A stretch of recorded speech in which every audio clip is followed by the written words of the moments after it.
Click on the subscribe button and remember to press the bell icon for regular notifications from our digital blogger. Hello friends, welcome to our digital blogger. Today we are going to review Zerodha Varsity. This is an online portal for stock market education provided by Zerodha, a leading discount broker of India. In this particular portal, you can get an understanding at beginner level, intermediate level or an expert level trading.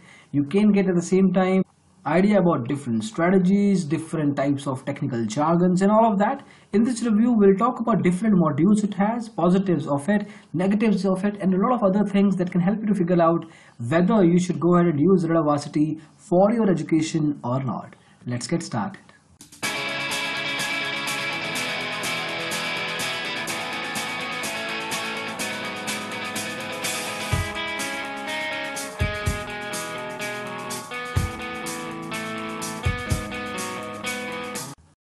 Before we get started, we need to have an understanding of the main pointers of Zerodha Varsity. As we just told you, it's a free online stock market education portal. You don't even need to log in for that matter. The whole portal is divided into 10 chapters and there are multiple topics under each of these chapters. Now, looking at the Indian audience, there is a huge segregation of the language part. So you can avail this particular portal in English, Hindi, Gujarati, multiple other sort of around 8 to 10 regional level languages as well.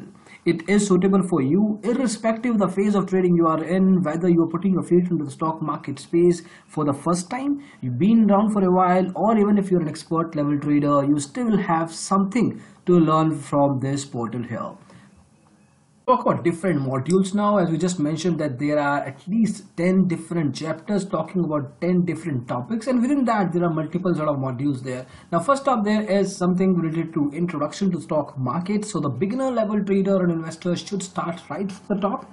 It talks about multiple things. It talks about institutional investors, retail participants, NRIs, domestic asset management companies or AMCs, FII for an institutional investor. Then they talk about financial intermediaries, be it a stock broker, be it a bank, depository participant or other sort of entities. At the same time, it talks about stock market index, be it BSE, Sensex and CNX Nifty. The idea is to give you an introduction of how these entities work together and in isolation, and within the whole ecosystem, how do you fit yourself.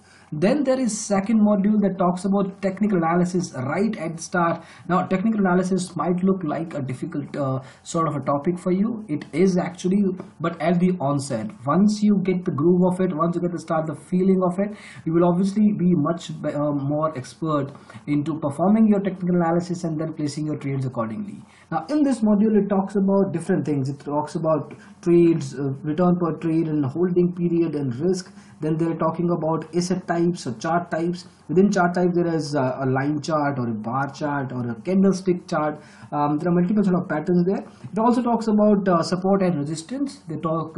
It also implies S and R. Now, construction and drawing of support and resistance levels is something that you learn within this module. You also understand the volume analysis and how it impacts the valuation of a particular stock. Then we go a little more deeper into it and talk about moving averages and technical indicators. Within technical indicators, we see that the RSI or the relative strength index, how it is formed. Now for some people who are looking at this video might find a lot of jargon coming in, but don't really worry about it, because once you start learning about it, they talk about the basics first. You understand through real-time examples, and then you sort of dive deeper into that topic moving ahead. Then there is module 3, fundamental analysis. So technical analysis is basically for short-term traders, and fundamental analysis is meant for long-term investors. Now in this particular module, it talks about introduction to fundamental analysis. Why is it important?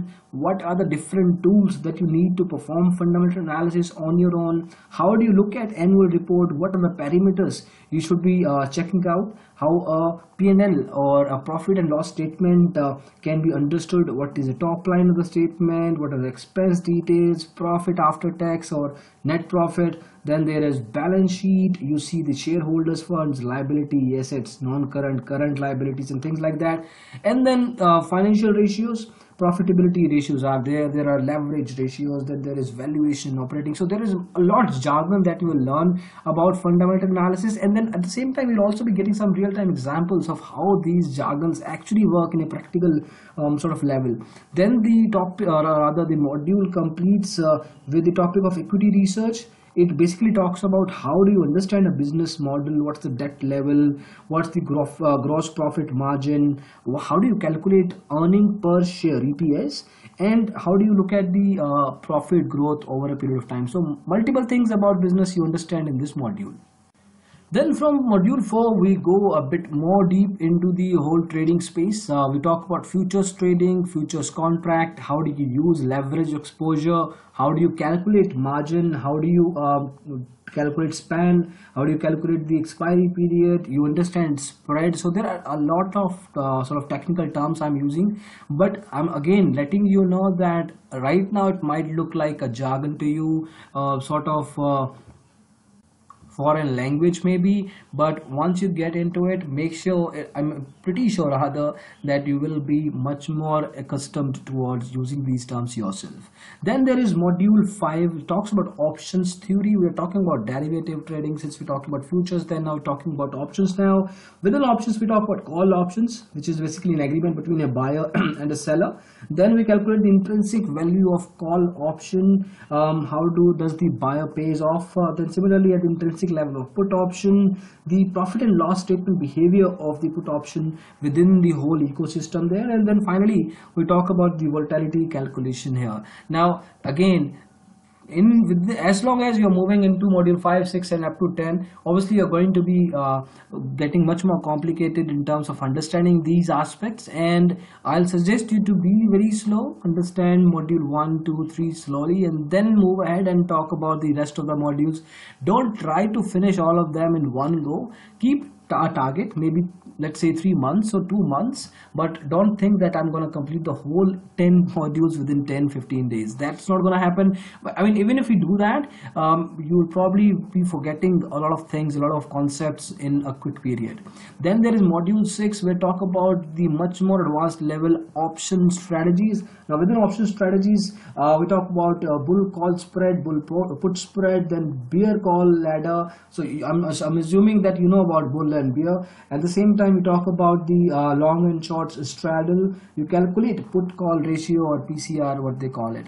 Now this is a module for intermediate to expert level traders to an extent, who are performing technical analysis at a derivative segment primarily.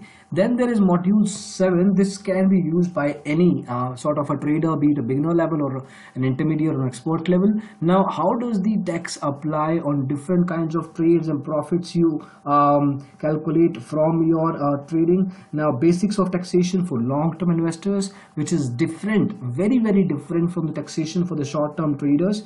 How do you use ITR forms in order to submit your returns while you are a trader or investor in the stock market. Then at the same time, you are also looking at turnover, balance sheet and PL statement, making sure that you are not fooling yourself while you are filing your return or getting your CA to file the return for you. Then there is module 8. Apart from equity segment, we talk about currency and commodity futures. Here in this particular module, you talk about a lot of things, currency and commodity. Then we talk about currency basics, impact of event at micro or macro level. There are different currencies, USD, Euro, then there is pound, then there is yen. How is that going to impact Indian currency, and how do you actually go ahead and trade on in those currencies? Then the module moves toward the commodity trading, where they talk about gold, silver, crude oil, natural gas, lead, nickel, a lot of things, and how do you basically prepare yourself in trading into that particular space. Then module 9 is more generic in nature. It talks about risk management and trading psychology. Within risk, there is a variance, covariance, variance, correlation metrics and things like that. And then they talk about equity curve, expected rates. Trading biases is very important.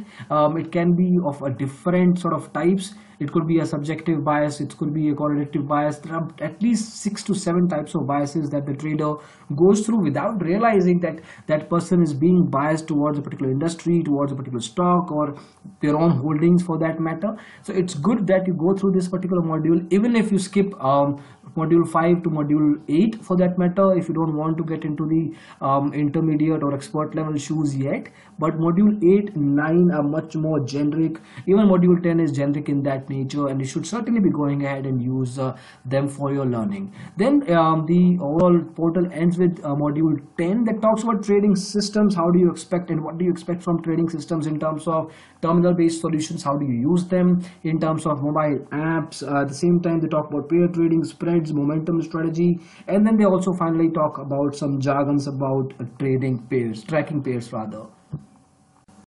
Having said that, module 10 is work in progress. It's not that big yet. Probably they are working on this right now, but at the same time you can skip it. It's not that really important. But if we just go back to all the modules to see whatever we have covered, for a beginner level trader, I would suggest they should go ahead and use module 1 to an extent, not completely, but till what time they feel comfortable. Module 3 as well, they can stop at module 3 for a bit, learn and use these modules and understandings from the teachings here, and then they can probably move ahead into the module 4, 5, 6. Markets and taxation, they should certainly be going ahead with. If you want to perform your trading in currency and commodity, then yes, you should be. Otherwise, you can skip this one as well.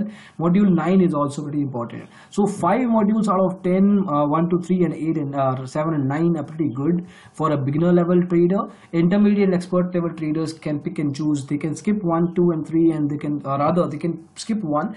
2 from probably from technical indicators and moving average perspective, fundamental 3 as well from equity research and different ratios. But it really is pick and choose depending on the kind of phase you are placing yourself in the overall learning process, and based on that you can make a choice for yourself in terms of learning. Overall, it's a good sort of portal for different kinds of traders and investors. There are other stockbrokers who are coming up with this kind of stock market education, but Zerodha Varsity is some of the ones that have initiated the whole thing here. So finally, we talk about the positives and negatives of using Zerodha Varsity. Now, this is free to use. You don't even need a login to access different content pieces. It's available in multiple languages. It's pretty segregated in terms of its overall structure. At the same time, it can be used a beginner level trader by an intermediate or an expert level trader, like we've been repeating this point. Now, there are some concerns as well. There's only textual content present, so you don't really get to access any video files or any infographic or any other media format. At the same time, there is a good amount of time that you need to devote to learn this. So it primarily looks to be an SEO friendly thing. Yes, it's user friendly without any doubt too, but at the same time, for the user, it's going to take a while, few months to go through the whole course. But who cares? I mean, it at the end of the day is going to make you a much better trader or an investor as far as the learning of the stock market is concerned. So that is it. As far as this video is concerned, we have talked about Zerodha Varsity. Now you can check the whole review here. We will be putting out this link in the description of the video. At the same time, if you want a suggestion from us in terms of selecting a particular stockbroker that matches exactly with your requirements, you can check out this other link here, digitalblogger.com/free callback broker choice. Put in your details and your preferences. We will be setting up a callback for you absolutely free. So that's it for the video. Thank you so much for watching it. We hope you liked it. In case you did, please go ahead and please press the thumbs icon. We'll really appreciate that. You can also follow us on Facebook, Twitter, Tumblr, SlideShare and YouTube with the same handle, a digital blogger, where we post content on a regular basis. Thank you so much again for watching this video. Bye bye.